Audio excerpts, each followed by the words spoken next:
Assalamu alaikum. Today on Nuran Academy, we discuss the timeless legacy of Fatima al-Fihri. If you benefit, please support by subscribing and sharing as a sadaqah.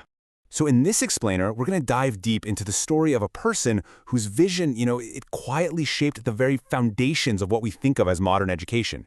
This is the story of Fatima al-Fihri, the architect of what we can truly call the eternal university. Okay, so let's start with an idea that really challenges how we define making an impact on history. Let's talk about a revolution without noise. We often think of history as this grand story of empires, right? Of massive battles and powerful kings. But today's explainer asks us to look at a different kind of legacy, one that wasn't built with swords and armies, but with pure intention, with stone, and with a vision for knowledge. And that's where the story of Fatima al-Fihri begins. Her contribution wasn't some fleeting conquest. It was the creation of something so enduring that it has outlasted the very empires of her time. And believe it or not, it continues to influence our world right now, today. Now, to really understand the sheer scale of what she accomplished, we first have to get a feel for the world she lived in. The central problem of her time was that knowledge, well, it really needed a home. This slide right here really paints the picture. Think about it. Over 1,000 years ago, learning itself was incredibly fragile. It was often totally dependent on the whims of rulers. If a king liked you, great. If a dynasty fell, well, its libraries and all that knowledge could just vanish. Learning was scattered all over the place, and a real education, that was a luxury for a tiny, privileged few. Fatima al-Fihri's vision created a whole new foundation, a permanent place, independent of politics, where knowledge could be structured, kept safe, and opened up to the world. So what was the real motivation behind such a massive project? It wasn't about worldly ambition. It was about something much deeper, a spiritual concept, a vision of eternity. So here's the pivotal moment. After her father passed away, Fatima and her sister Mariam inherited a huge fortune. She was at a crossroads. She could have easily chosen a life of total comfort, of status and luxury, but her eyes were fixed on something so much bigger. She asked herself this incredibly profound question, a question that totally reframes the entire purpose of wealth. It's not about temporary comfort, it's a tool for something permanent, something eternal. Her decision was a direct investment in her hereafter. And this right here is the key concept that guided her entire project, Sadaqah Jariyah. This is just a foundational principle in Islam. It means a continuous flowing charity.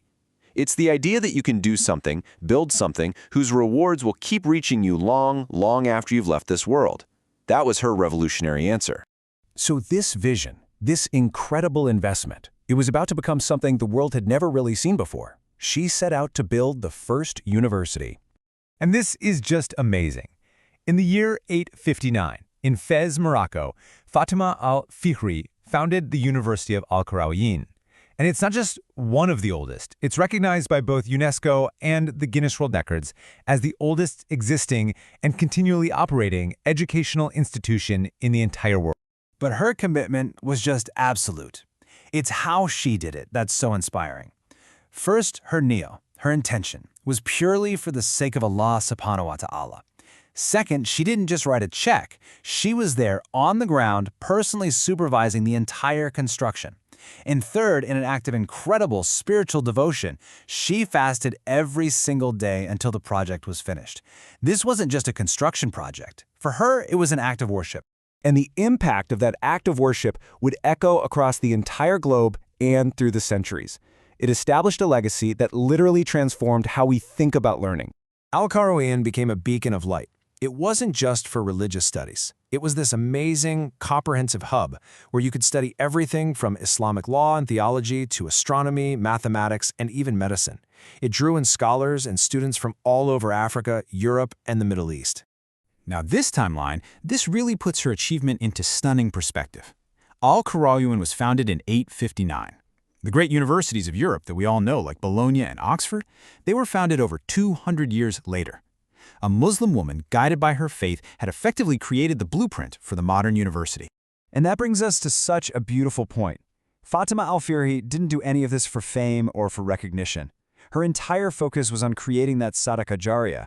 Her intention was for an eternal impact, and because of that sincerity, her legacy became timeless. So, how does a story from over 1,000 years ago connect with us today? Well, this final section turns the question back to all of us. What will you build? The story of Fatima al-Fihri is this powerful, undeniable proof that your gender is never a barrier to creating a world-changing legacy, period. And it goes beyond that. Just as her gender didn't stop her, her story shows us that your background, where you come from, your social status, none of that defines the limit of your potential. Ultimately, her entire legacy teaches us this one simple truth. It really comes down to these three things: a sincere intention, a clear vision for doing good, and the discipline to actually see it through. With those things, one person really can change the direction of history. She didn't conquer lands. She conquered ignorance. Her legacy wasn't built on power, but on piety and on purpose. And so, we're left with this final question to reflect on. If she, one woman with sincere faith, built an institution of knowledge that has lasted for more than a millennium, what will you build now? Presented and created by Noran Studio.